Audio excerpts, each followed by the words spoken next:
안녕하세요. 저는 30대 초반의 평범한 남성입니다. 이 한 줄 소개하는데 몇 번을 지웠다 썼다 했는지 모르겠네요.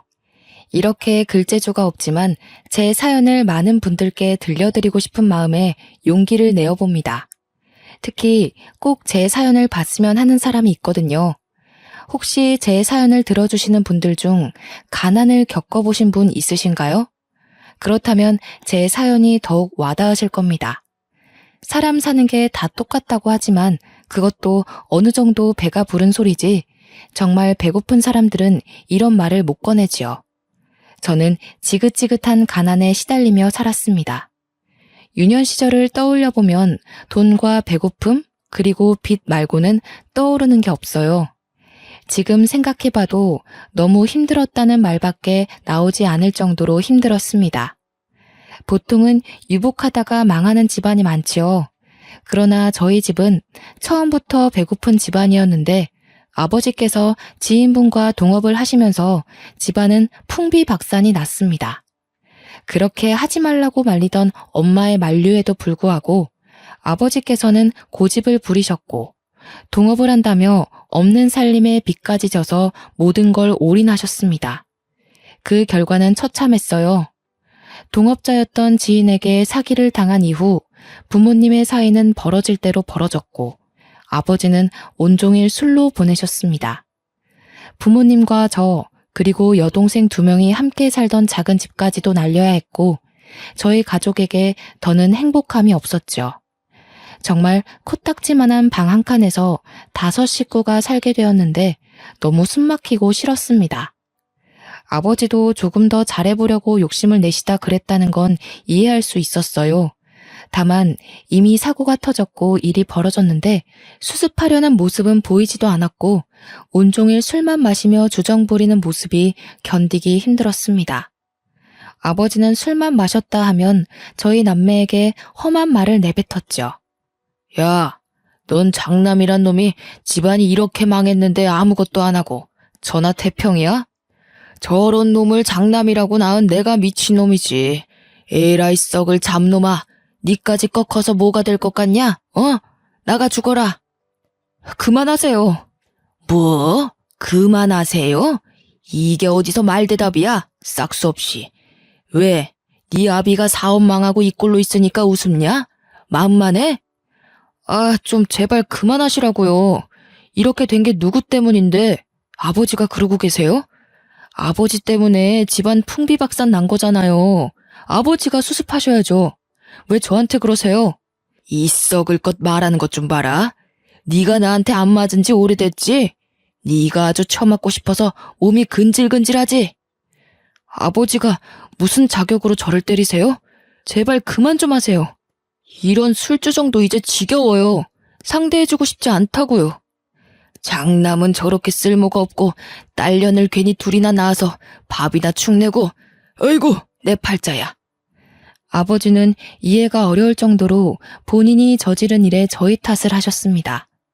어떻게 이게 저희 탓이 되는 건지 이해할 수 없었고 그런 아버지가 너무 싫더라고요. 돈이 없지만 어떻게 겨우 차린 밥상을 뒤집으며 반찬이 이게 뭐냐고 난리를 치는 것도 한두 번이 아니었고 잘 자고 있는 여동생들을 발로 차며 깨워서 돈 벌어오라고 난리치는 것도 한두 번이 아니었죠. 저는 이런 아버지가 소름 끼칠 정도로 싫었고 저렇게 살 거면 차라리 길거리나 돌아다니면서 살았으면 좋겠다는 생각도 했고 우리 눈에 보이지 않았으면 하는 나쁜 생각도 했었습니다. 사람이 어쩜 저렇게 이기적인지 모르겠더라고요. 사업이 망하고 내내 안 좋은 모습만 보여주고 가족들을 더욱 고통스럽게 하던 아버지는 건강 악화까지 되시며 가족들을 더 절망에 빠뜨렸습니다. 돈도 없었고 치료 의지도 없었던 아버지는 결국 지병을 앓다 세상을 떠나셨죠. 아버지가 돌아가셨는데 놀랍게도 눈물이 한 방울도 나오지 않았어요. 왜냐면 아버지가 돌아가신 후 저희 가족에게 남은 건 감당할 수 없는 빚이었습니다. 모든 빚을 떠안게 된 후 저희 가족은 아버지의 죽음을 슬퍼할 겨를도 없이 도망 다녀야 했어요. 그 작은 집도 저희가 산다는 게 노출이 되어 하루에도 몇 번이고 빚쟁이들이 찾아와 부수고 협박을 했기에 도망가야 했죠. 결국 저희 가족은 다 무너져가는 집으로 이사를 하게 되었습니다. 이사라는 표현이 웃길 정도로 겨우 몸을 숨기고 잠을 잘 수 있는 곳이었죠. 이런 곳에 과연 사람이 살 수 있을까라는 생각이 드는 곳에서 지냈습니다. 다 무너져가는 집이라 비라도 오면 곳곳에서 빗물이 들어와 거의 밖에서 자는 것과 다를 바 없었어요. 그뿐 아니라 별의별 벌레들이 어찌나 많은지 벌레 무서워하던 여동생들도 어느새 적응을 해서 아무렇지 않아졌습니다. 아슬아슬하게 어떻게 살아가고 있었지만 사실 문제는 여기서 그치지 않았죠. 엄마께서는 워낙 몸이 약하셔서 긴 시간 일을 하는 건 무리였습니다. 거기다 밑에 있는 여동생 둘은 아직 학생이라서 돈을 벌 수도 없었어요. 결국 이 집안에서 돈을 제대로 벌 수 있는 건 저 하나였고 저는 오전 일찍부터 새벽까지 하루 3-4시간을 겨우 자면서 일을 했습니다. 피곤함에 찌들어 집에 들어오면 정말 씻고 바로 뻗기 바빴지만 가족들이 배를 굼지 않아도 된다는 생각 하나로 버티며 살았죠. 그러나 밑 빠진 독에 물 붓기도 아니고 이렇게 벌고 또 벌어도 모이는 거 하나 없이 늘 금전적으로 부족한 삶을 살아야 했습니다. 빚도 있다 보니까 벌어도 끝이 없었고 참 허무했어요. 저도 젊은 나이이고 말 그대로 청춘이라 놀고 싶은 날도 있었지만 그런 생각을 할 수도 없었죠. 몸 쓰는 일을 하며 너무 힘들다 보니 여러 가지 생각은 했었습니다. 제대로 된 취업을 하고 싶었지만 그럴 엄두도 내지 못했던 게 제가 단 하루라도 일을 하지 않으면 온 가족이 쫄쫄 굶어야 하는 상황이 오니까 욕심을 내지도 못했어요. 저 역시 안정적인 직업을 갖고 정해진 출퇴근 시간에만 일을 하고 싶었지만 그건 그냥 제 욕심이라는 걸 알았기에 시도조차 하지 않았죠. 그리고 막말로 취업을 할 수 있다고 해도 제가 능력이 없었기 때문에 번듯한 직장에 들어가는 것 자체가 무리였습니다. 그러니 그냥 현재의 제 삶에 만족하며 막일을 할 수밖에 없었어요. 제가 이 당시에 저 스스로에게 최면을 많이 걸었습니다.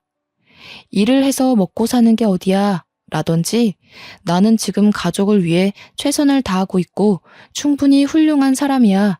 같은 말들로 스스로를 위로했고 긍정의 힘을 얻으려 노력했어요. 이렇게 하지 않으면 제가 금방이라도 지쳐 쓰러질 것 같았죠.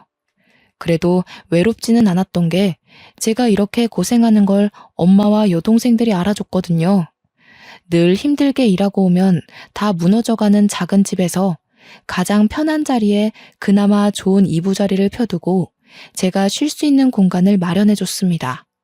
그뿐 아니라 없는 형편에 먹을 것도 별로 없는 우리 집 반찬에 가장 맛있고 좋은 반찬은 늘 저를 위해 빼두곤 했지요.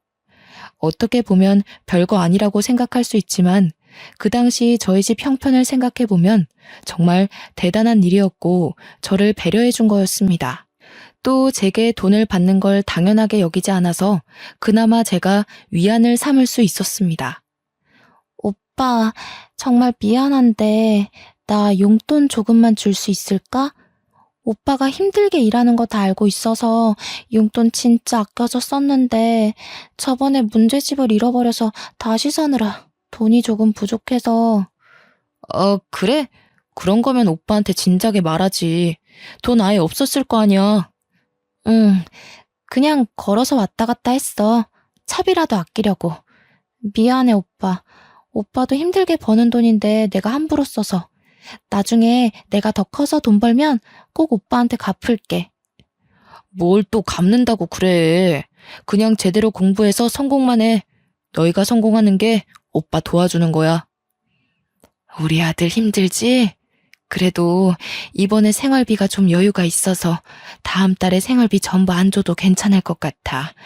엄마가 능력도 없고 몸도 아픈 엄마라서 미안해. 왜들 그래? 난 괜찮아. 그냥 우리 가족 조금만 더 고생하다 보면 좋은 날이 올 거니까 모두 힘내보자. 가족들은 모두 제가 주는 아주 작은 돈도 아껴 쓰고 또 아껴 썼고, 저는 그걸 알기 때문에 제가 벌어서 온 가족이 먹고 살아도 불만이 없었습니다. 이런 부분에는 불만이 없었지만 뭔가 큰 돈을 벌고 싶다는 욕망이 있었어요. 제가 조금 더 여유롭게 벌면 분명 우리 가족이 더 여유로운 상황이 될 걸 알았기에 욕심이 났습니다. 그래서 늘 일을 하면서도 어떻게 하면 돈을 더 벌 수 있을까라는 생각을 했었죠. 그러던 중 동네에 이상한 무언가가 생겼습니다. 규모가 꽤 큰데 마트도 아닌 것이, 문구점도 아닌 것이 온갖 것들이 다 파는 곳이었죠.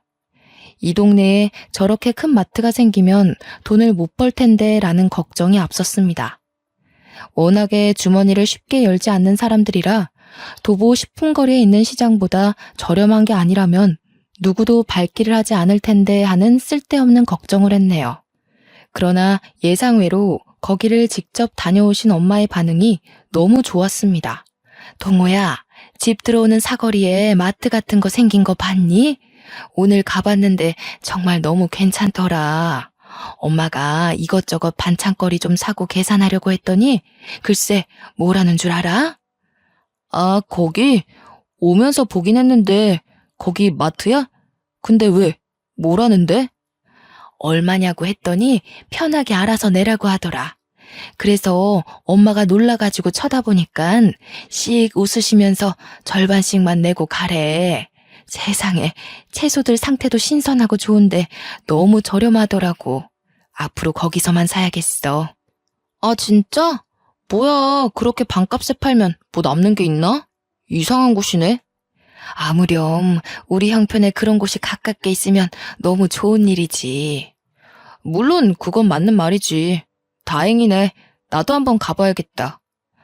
엄마뿐 아니라 그곳을 다녀온 동생들의 반응도 너무 좋길래 궁금함에 저도 그 이상한 마트를 가봤습니다. 가서 보니까 이것저것 잡다하게 많이 팔고 있더라고요. 그리고 엄마의 말대로 사장님은 정말 모든 걸 절반 가격에 팔고 계셨죠. 신기하고 놀라웠습니다. 한참을 구경하다 살 건 없어서 그냥 나가려는데 갑자기 사장님이 절 붙잡으셨죠. 이봐요. 잠시만요. 네? 저요? 아, 저 아무것도 안 산 건데. 그게 아니라 상준이 아들 동호 아닌가? 혹시 그 아버지 조남이 이상준 아니에요? 네, 맞아요. 제가 이동호인데 누구세요? 세상에, 설마 했는데 이렇게 만났네. 동호 이 자식 진짜 많이 컸네. 하마터면 못 알아볼 뻔했어. 네? 저를 아시나요? 갑작스레 저를 붙잡으신 사장님은 다름 아니라 저희 아버지의 절친이셨습니다. 얘기를 하며 얼굴을 자세히 들여다보니 제가 삼촌이라 부르며 잘 따르던 분이셨죠. 어떻게 이런 우연이 있나 싶었고 너무 반가웠어요. 아버지 생전에 두 분이 각별하신 사이였고 아버지가 동업한다고 난리치셨을 때 집까지 찾아와서 말려주셨던 분이셨습니다. 그런데 저희 가족이 한밤중에 급히 도망가게 되면서 아예 소식이 끊겨버렸고 꼭 도와주고 싶어서 찾고 싶었다는 말씀을 하셨죠. 한참 삼촌과 대화를 나누며 그간 어떻게 살았고 무슨 일이 있었는지를 다 털어놨습니다. 그간 누군가에게 제 속 얘기를 해본 적이 없어서 그런 건지 몰라도 삼촌에게 모든 속 얘기를 다 털어놓고 나니까 속이 너무 시원했어요. 제 말끝에 삼촌은 눈물을 보이셨고 너무 늦게 만나서 미안하다는 말씀을 하셨습니다. 알고 보니 삼촌네 집이 많이 휘청이고 힘드셨을 때 유일하게 손 내밀어주고 살 수 있게 도와준 게 저희 아버지라고 하셨죠. 그 도움 덕분에 이 자리까지 올 수 있었다며 꼭 저희 가족을 돕고 싶었다는 말씀을 하셨습니다. 삼촌은 저희 가족 생계가 힘든 걸 아셨고 제가 일정한 직업이 아니라 막노동을 하며 힘들게 돈을 벌어 가족들을 먹여 살리는 걸 아셨죠. 그래서 제게 삼촌이 차리셨던 그 가게를 주셨습니다. 분명 동네 슈퍼마트 같은 느낌이지만 잡다한 게 다 있기 때문에 돈을 편하게 벌 수 있을 거라고 하셨고 이 가게를 운영하면서 제가 하고 싶었던 것들을 조금씩 해보라고 하셨죠. 그럴 게 아니라 동호 너가 이 가게 맡아서 해봐. 명의도 너한테 싹 다 넘겨줄 테니까 열심히 해봐. 절대 돈을 못 버는 곳은 아니니까 지금보다 여유롭고 편하게 살 수 있을 거야. 네? 이 가게를 주신다고요? 그래. 가게 매출도 있지만 땅값도 장난 아니다 너. 내가 너희 아버지한테 받은 게 참 많아서 그래. 어떻게 보면 내 목숨 살려준 놈이기도 하지. 나는 이렇게 살아가게 만들고 그놈은 그렇게 떠날 줄 누가 알았겠냐고. 삼촌, 진짜 감사해요. 이걸 어떻게 보답해야 할지 모르겠네요. 솔직히 안 받는 게 맞는데 저 욕심 좀 내고 싶어요. 너무 힘들거든요. 너 임마, 그럴 자격 충분히 있어. 앞으로 뭘 하든 욕심내면서 살아. 그리고 앞으로는 자주 연락하고 얼굴 보면서 지내자 동호야. 힘든 일 있으면 삼촌한테는 꼭 털어놓고, 알겠지? 하루아침에 나타난 삼촌의 존재는 제게 너무 큰 힘이 되었습니다. 덕분에 저는 동네 슈퍼의 사장이 되었고 그간 힘들게 하던 일과는 다르게 나름 편하게 일을 할 수 있었죠. 그런데 이게 또 사람 욕심이라는 게 막상 편한 일을 하면서 몸이 쉬니까 딴 생각이 들더라고요. 엄마, 내가 지금 여기서 카운터나 보고 물건 채울 게 아니라 이걸 애들이나 엄마한테 맡기고 난 다른 일을 해서 돈 버는 게 맞지 않을까 싶어요. 그래야 돈이 더 모일 것 같은데. 제 고민은 딱 이거였고 전 망설임도 없이 그냥 바로 투잡을 했습니다. 오전에는 물건을 채우고 힘쓸 일이 많아서 제가 가게를 봤고 오후에 제가 배달 일을 하러 가면 동생들과 엄마가 번갈아 가면서 가게를 봐줬죠. 이렇게 하니까 저는 저대로 배달 일을 해서 돈을 벌 수 있었고 가게는 가게대로 운영이 되니 꽤 돈이 모이기 시작했습니다. 그간 제가 벌어다 주는 돈만 써서 늘 미안해하던 가족들도 뭔가 보탬이 된다는 생각에 많이 기뻐했어요. 특히 몸이 약한 저희 엄마는 온종일 집에만 있기 참 갑갑해 하셨어서 너무 좋아하셨습니다. 엄마 몸에 물이 안 갈 정도로만 일하고 애들한테 맡기고 집 가서 쉬어. 알겠지? 괜히 무리해서 병원 가면 병원비가 더 나와. 알겠어. 걱정 마, 아들. 근데 엄마는 집에 있는 것보다 가게 나와 있는 게 훨씬 좋아. 사람들도 만나고 대화도 하고 뭔가 이제야 살아있는 기분이 들어. 네 아빠가 한평생 속만 썩이다 간 줄 알았더니 이렇게 좋은 친구를 둬서 참 다행이지 싶다. 그렇지, 아들? 그렇긴 하지. 무엇보다 삼촌이 이렇게까지 도와줄 필요가 없는데 도와주셔서 너무 감사하지. 다음 달 되면 밥 한 끼 같이 먹기로 했으니까 그때 엄마도 같이 먹어. 오랜만에 인사도 할 겸. 저희 가족은 정말 몇 년 만에 웃음을 되찾았습니다. 하하호호 가족들이 둘러앉아 저녁을 먹기도 했고 별로 재미도 없는 얘기들이 어찌나 재밌던지 한참을 깔깔거리며 웃기도 했죠. 이제야 사람 사는 것 같은 기분을 느끼고 있었어요. 그런데 뭔가 이상한 일이 벌어졌습니다. 여동생과 엄마가 업무를 해주고 난 후 가게 상황에 대한 인수인계를 제게 해줬을 때 한 번도 문제가 된 적이 없었어요. 그러나 어느 날부터 여동생들이 가게를 맡는 시간대에만 자꾸 물건이 없어지고 계산도 틀렸습니다. 저는 이 문제로 동생들에게 진지하게 물어봤죠. 며칠 내내 너희가 가게 볼 때만 자꾸 계산도 틀리고 물건 수량이 안 맞거든? 처음에는 너희가 계산을 잘못한 줄 알고 그러려니 했는데 점점 시간이 지날수록 이건 단순 계산 실수가 아니야. 우리도 모르겠어. 진짜 그 시간대에 손님이 많은 것도 아니고 오는 사람들만 오는데 뭐가 문제인지 진짜 모르겠어. 확실한 건 아니지만 혹시 누가 물건을 훔치거나 그런 거 본 적 없어? 봤는데 너희가 무서워서 아무 말도 못하고 그러는 거 아니야? 오빠한테는 솔직하게 말해도 돼. 괜찮으니까. 아니야. 진짜로 그런 사람 없었어. 문제 자체가 없었다고. 있었으면 우리가 말했지. 우선은 당분간은 오빠가 아예 가게를 볼게. 이거 지금 하루 이틀 마이너스 나는 거 합쳐보면 절대 적은 금액이 아니거든? 동생들에게 물어봤으나 전혀 이상한 게 없었다기에 하는 수 없이 배달 일을 잠깐 쉬고 일주일간 제가 가게를 온종일 보기로 했습니다. 마이너스 나는 금액뿐 아니라 사라지는 물건들을 합쳐보면 손해가 이만저만이 아니었거든요. 분명 누군가가 물건에 손을 대고 있는 게 분명하다는 생각이 들었기에 범인을 잡아야 했습니다. 아침부터 밤까지 가게에 있었는데 이게 참 여간 지루한 게 아니었어요. 저는 그동안 몸 쓰는 일을 해서 그런지 이렇게 편하게 앉아서 시간을 보내는 게 쉽지 않았죠. 그래도 좋았던 건 온종일 가게에 있으니 동네에 돌아가는 상황을 알고 싶지 않아도 다 알게 되더라고요. 누구네 집 손주 일부터 시작해서 다들 어떻게 살고 있는지 정겨운 얘기들이 오고 가는데 듣는 재미가 있었습니다. 동네가 좁고 이곳에서 오래 살아서 온 동네 사람들이 다 아는 사람이었거든요. 그래서 처음에 제가 이 가게를 운영한다고 했을 때 저희 집 사정을 뻔히 아는 이웃들은 한마음 한뜻으로 잘 됐다며 많은 응원을 해줬죠.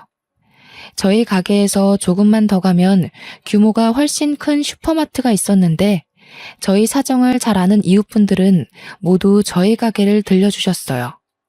그렇기 때문에 늘 가게 물건에 더 신경을 썼고 보다 저렴하게 판매하려고 노력을 했어요. 그런데 제가 가게를 보고 있던 중 원래대로라면 동생들이 있어야 할 시간에 낯선 얼굴이 보였습니다.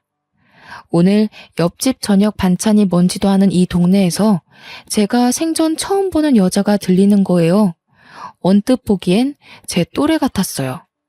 그 여성은 이제 막 아장아장 걷는 듯한 여자아이의 손을 잡고 가게로 들어왔고 이리저리 한참을 둘러보며 저를 힐끔힐끔 봤습니다. 저는 뭔가 수상함을 감지했고 혹시 모르니 설레발치지 않고 조용히 있었어요. 책을 보고 있었지만 눈과 온 신경은 여성과 아이에게 가 있었죠. 그러면서도 혹시라도 정말 훔치면 어떻게 해야 할까 좀 걱정이었습니다.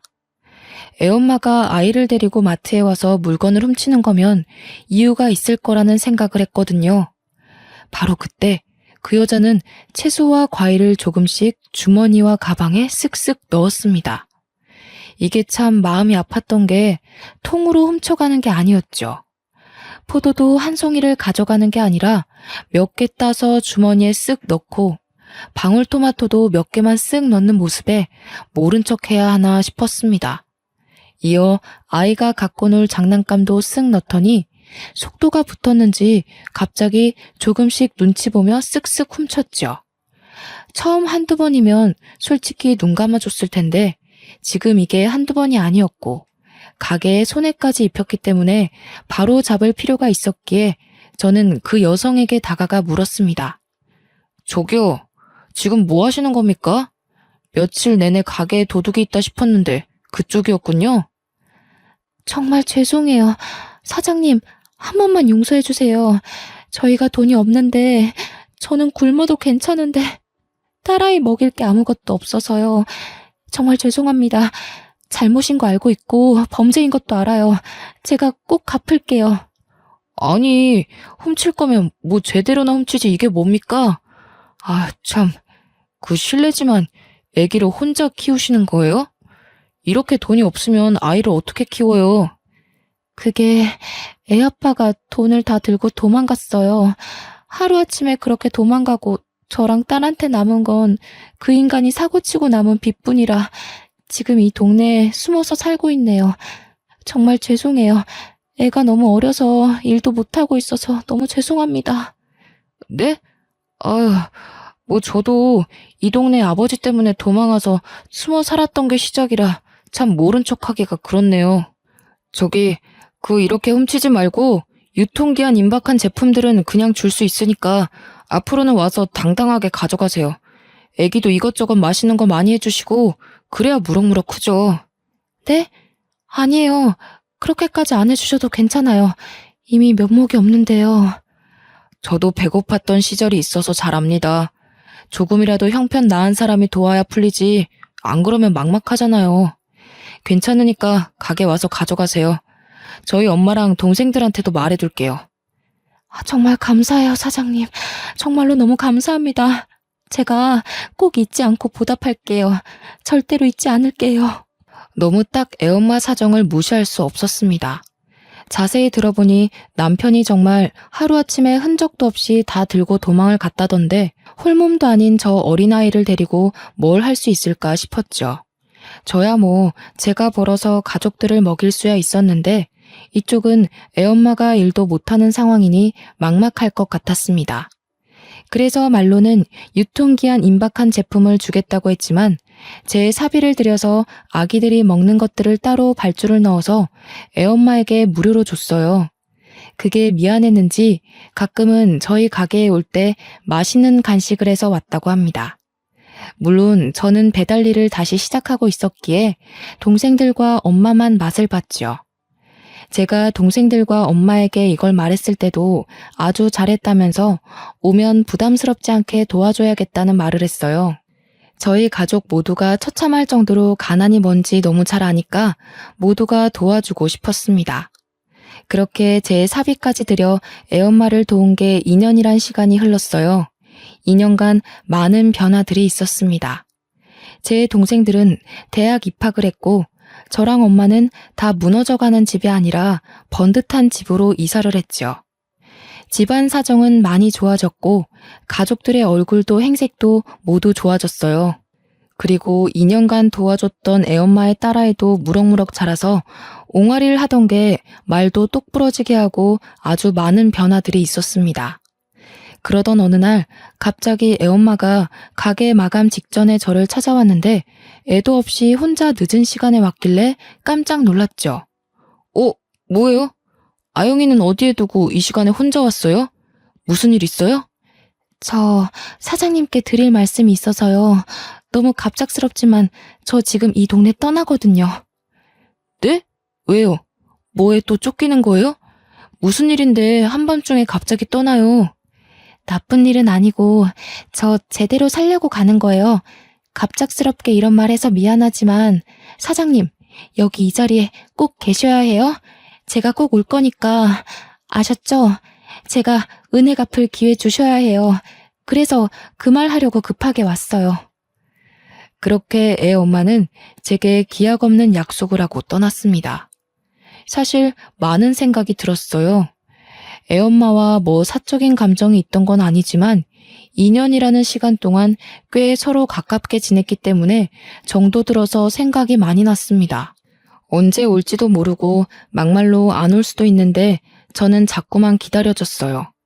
이상하게 언젠가 애엄마가 찾아왔을 때 제가 더 멋진 사람이 되어 있고 싶다는 생각에 발전하려 노력을 했습니다. 그렇게 3년이 흘렀을 때 저희 가게 앞에 낯선 외제차가 서 있더라고요. 이 동네에 저렇게 좋은 차를 타고 다니는 사람이 없어서 눈길이 갔습니다. 잠시 흘겨본 후 저는 가게로 들어가려는데 외제차 안에서 한 여자가 내렸죠. 머리부터 발끝까지 명품으로 도배를 한 그 여자를 보고 깜짝 놀랄 수밖에 없었던 게 제가 여태 기다리던 애엄마였습니다. 순간 저를 보며 환하게 미소 짓는 애엄마를 보며 저는 멍하니 쳐다봤어요. 사장님, 저 약속 지키러 왔는데 너무 늦었죠? 아니, 이게 어떻게 된 일이에요? 저 보다시피 아주 성공했어요. 사장님한테 바로 올 수 있었지만 성공해서 은혜 갚을 수 있을 때 오고 싶었거든요. 그러다 보니 시간이 이렇게 흘렀네요. 다행이네요. 성공해서. 정말 다행이에요. 아영이는 잘 지내고 있는 거예요? 네, 우리 아영이도 잘 지내고 있어요. 사장님, 이제 마감하면 회포나 풀러 갈까요? 제가 정말 근사한 저녁 대접할게요. 갑자기 나타난 애엄마는 정말 놀라울 정도로 성공해서 돌아왔습니다. 들어보니 애엄마는 원래 애아빠랑 옷 장사를 같이 하고 있었다고 해요. 그런데 아이를 낳고 애아빠가 딴 마음을 먹기 시작했다고 하더라고요. 애엄마가 자꾸 비밀번호 같은 걸 깜빡깜빡하니까 본인 다이어리에 통장 비밀번호랑 계좌번호를 세세하게 적어놨었다고 합니다. 근데 그걸 남편이 보고 돈을 훔쳐 달아난 거죠. 애아빠는 심지어 결혼하자마자 애엄마의 친정엄마가 가진 건물을 자기가 관리하겠다며 고집을 피울 정도로 재산에 눈독을 많이 들였다고 합니다. 이미 그 건물 1층엔 음식 장사하는 다른 사업주도 있었는데 그걸 일방적으로 계약 파기를 시키라고 난리를 피웠다고 하더라고요. 친정은 돈이 많은데 친정 부모님이 하나도 베풀지 않는다는 생각에 가족을 버리고 애엄마의 돈을 택한 겁니다. 부모님이 그 남자랑 결혼은 절대 하지 말라고 했는데 제가 정말 사람 보는 눈이 없어도 너무 없었죠. 저는 친정 부모님 도움 없이도 어떻게든 살아보려고 남편이랑 옷장사를 같이 시작한 건데 그런 남편 눈에는 제가 참 멍청해 보인 거죠. 그냥 친정 부모님이 주는 재산 따박따박 받아먹고 살면서 편하게 살면 되지. 왜 이렇게 쓸데없는 고집을 피우냐면서요. 결혼하자마자 지독하게 싸우기 시작했는데 남편이 하필 제 통장 비밀번호를 알아내서는 제 통장 잔고를 확인하고 저를 버렸어요. 친정엄마가 사실 새엄마였던 탓에 한 푼도 지원받지 않고 자수성가하려고 했던 애엄마의 꿈은 좌절되고 말았어요. 심지어 애아빠가 개인 신용대출을 2억 넘게 받고 도망쳐버린 바람에 달아난 애아빠를 찾으려고 빚쟁이들에게 쫓기는 신세까지 되었더라고요. 물론 옷사업도 망하고 자금도 없던 탓에 살 곳조차 없었던 애엄마는 결국 친정집에 들어가서 모든 사실을 말하고 법적 조치를 전부 취했다고 해요. 작정하고 숨어버린 애아빠를 찾기 위해 흥신소의 힘을 빌려 사람을 찾아냈고 2년간의 법정 공방 끝에 빼앗긴 돈을 받아냈다고 해요. 그리고 접었던 옷사업을 다시 시작했고 임산부가 입어도 될 만큼 편안한 옷을 타겟으로 잡아 팔았더니 대박이 난 겁니다. 원래도 감각이 좋았던 애엄마가 체형에 상관없이 이쁜 옷을 찾아내기 위해 동대문에서 발품을 팔았고 이후엔 77 사이즈 이상의 사람들도 편하게 입을 수 있는 옷을 자체 제작해서 팔았더니 떼돈을 벌게 된 거죠. 애엄마가 홀로 아이를 키우면서 그 험난한 역경을 겪었을 걸 생각하니 참 마음이 쓰렸습니다. 현재 애엄마의 모습과 제가 도와줬을 때 애엄마의 모습이 겹쳐 보이면서 묘한 감정이 들었어요. 그 당시에는 표정도 없었고 주눅이 잔뜩 들어서 살짝만 톡하고 건드리면 금방이라도 눈물을 쏟을 것 같았는데 이렇게 성공한 모습으로 찾아와줘서 제가 다 고마웠습니다. 정말 당찬 모습을 보면서 웃는 게 이렇게 아름다운 사람이었구나를 느끼며 긴 회포를 풀던 중 애엄마는 제게 반복해서 한 말이 있었죠. 꼭 성공했을 때 떳떳하고 멋진 모습으로 저를 찾아오고 싶다는 말입니다. 저 솔직히 몇 년 동안 너무 힘들고 포기하고 싶었던 순간이 한두 번이 아니었거든요. 근데 그럴 때마다 어떻게 버틴 줄 아세요? 아영이 생각해서요? 물론 그것도 맞지만 저 사장님 생각하면서 버틴 거예요. 내가 꼭 멋진 모습으로 사장님 앞에 당당하게 나타나고 싶었거든요. 처음에는 그냥 감사해서 좋은 마음이 있다고 생각했는데 시간이 지나면서 보니까 저 사장님 좋아하더라고요. 네? 아유, 갑자기 왜 그런 말을. 아영 엄마, 좀 취기가 올라온 것 같은데 이만 일어설까요? 아니요, 저 오늘 아주 작정하고 온 거예요. 물론 사장님은 저에 비해 너무 인품도 좋으시고 훌륭하신 분인 거 알아요. 거기다 저는 이혼녀의 애까지 딸려 있어서 많이 부족한 것도 알고요. 그런데요, 사장님, 저 바닥까지 쳤다가 혼자 이렇게 일어선 여자예요. 사장님이랑 저랑 함께하면 우리가 못 해낼 게 있을까요? 사장님이 제가 싫은 게 아니라면 우리 진지하게 만나봐요. 솔직히 저도 이 감정이 뭔지 아직도 헷갈리긴 해요. 이게 좋아하는 마음인지 아니면 마음을 하도 써서 걱정스러운 마음인 건지 모르겠는데 먼저 그렇게 용기 내줘서 고마워요. 웃기게도 저랑 애엄마는 사랑에 빠졌습니다.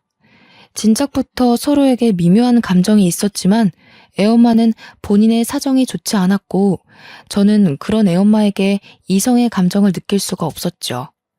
본인 삶도 힘든 사람에게 함부로 다가갈 수 없었거든요. 그리고 무엇보다 제 감정이 사랑인 건지 동정인 건지 저도 헷갈렸습니다.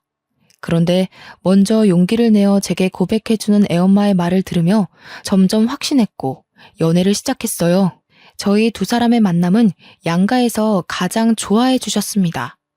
어떻게 만나게 된 사이인지 다 아셨기에 축복 속에 연애를 할 수 있었죠. 또 이맘때쯤 제 동생들은 사회에 각자 자리를 잡았기 때문에 집안에 행복한 일들이 가득했거든요. 사실 만난 기간은 고작 7개월 만에 결혼을 하게 되었는데 이미 그 전부터 몇 년간 서로에 대한 마음이 있었고 서로를 너무 잘 알았기에 문제될 건 하나도 없었습니다. 저희 엄마께서는 애엄마에게 이런 말씀을 해주셨어요. 아가야, 아가도 고생 참 많았으니 이제 동우한테 기대서 편하게 살아라. 그리고 우리 동우도 가족들 때문에 한평생 고생만 했거든. 알고 있지?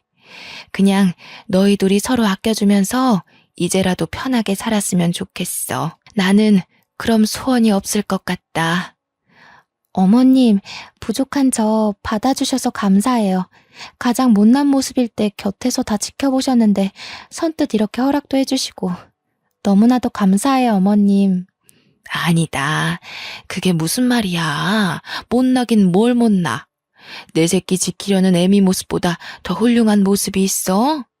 난 그렇게 생각 안 하니까 마음 쓰지 말고 둘이 예쁘게 잘 살아. 그리고 우리 손녀딸 아영이 자주 보여주고 그래야 할미랑 정들지. 네, 꼭 그럴게요. 저희가 효도해야 하니까 오래 사셔야 해요. 우리 아들이 이렇게 예쁘고 고운 각질을 얻는다고 하니까 내가 눈물이 다 날 것 같네. 참 고맙다 아가야. 엄마께서는 아내를 너무 예쁘게 봐주셨어요. 아내가 얼마나 힘들게 살았는지 곁에서 보셔서 더욱 그러겠지요. 7개월의 연애 끝에 결혼을 했지만 이보다 더 행복한 일이 있었죠. 바로 아내의 딸인 아영이가 저를 아빠로 생각한다는 겁니다. 사실 아내와 결혼을 약속하고 가장 걱정이었던 부분이 딸아이 아영이었어요. 혹여나 아이에게 상처로 남지는 않을지, 어떻게 다가가야 할지, 저를 기억할지 많은 고민을 했습니다. 연애하던 7개월이란 시간 동안 아영이에게 다가갈까 고민도 많았지만 저희 두 사람의 관계가 확실해졌을 때 딸아이에게 다가가고 싶었어요. 저희야 결혼 전제로 진지하게 만나긴 했지만 확고하지 않은 상황에서 어설프게 저희조차고 아이에게 다가가고 싶지는 않았지요. 정말 고심을 했었는데 딸아이는 저를 기억해줬고 심지어 반겨줬습니다. 생각해보면 아영이가 막 말문이 트였을 때 유일하게 자주 보는 성인 남자가 저라서 가끔 제게 아빠라고도 했고 삼촌이라고도 했는데 그런 아영이 기억 속에서 제가 아빠로 자리 잡았나 봅니다. 아영이를 다시 만났을 때 저를 보자마자 해맑게 뛰어와 안기는데 괜히 눈물이 나더라고요. 이때의 감정은 뭐라고 설명할 길이 없었죠. 뭉클하고 감동적인데 정말 고맙고 이 작은 아이에게 감사하더라고요. 물론 제 친자식이 아니라 더 조심스럽기는 하지만 너무 어렸을 때부터 도움을 줘서 그런지 제게도 아영이는 각별한 딸이 되었습니다. 저희 가족에게는 또 다른 행복이 찾아왔어요. 지금은 아내 뱃속에 둘째가 생겼습니다. 이제 곧 태어날 예정이라 무섭고 설레는 마음이 가득한 거 있죠? 아내도 저도 젊은 나이부터 고생이란 고생을 다해서 그런지 경제관념도 미래에 대한 생각과 가치관도 모두 같은 방향이라 저희 부부는 큰 소리 한 번 없이 잘 살고 있습니다. 저는 이전에 하던 가게를 정리하고 아내의 사업 때문에 서울로 올라와서 동네에 터 좋은 곳에 식자재 마트를 운영하고 있고 아내는 여전히 본인이 운영하는 옷사업을 하며 잘 나가고 있어요. 둘째가 뱃속에 있어서 몸이 참 고단하고 힘들 텐데도 하루도 쉬지 않고 일하는 아내를 보면 안쓰럽기도 하고 존경스러운 마음이 공존했습니다.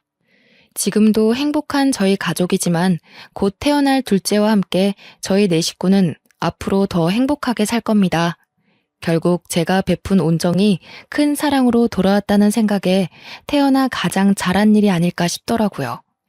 제 긴 글을 읽어주신 여러분들도 누군가에게 온정을 받으시고 그게 값진 결말이 될 수 있기를 바라며 제 사연을 마무리하겠습니다. 읽어주셔서 감사합니다.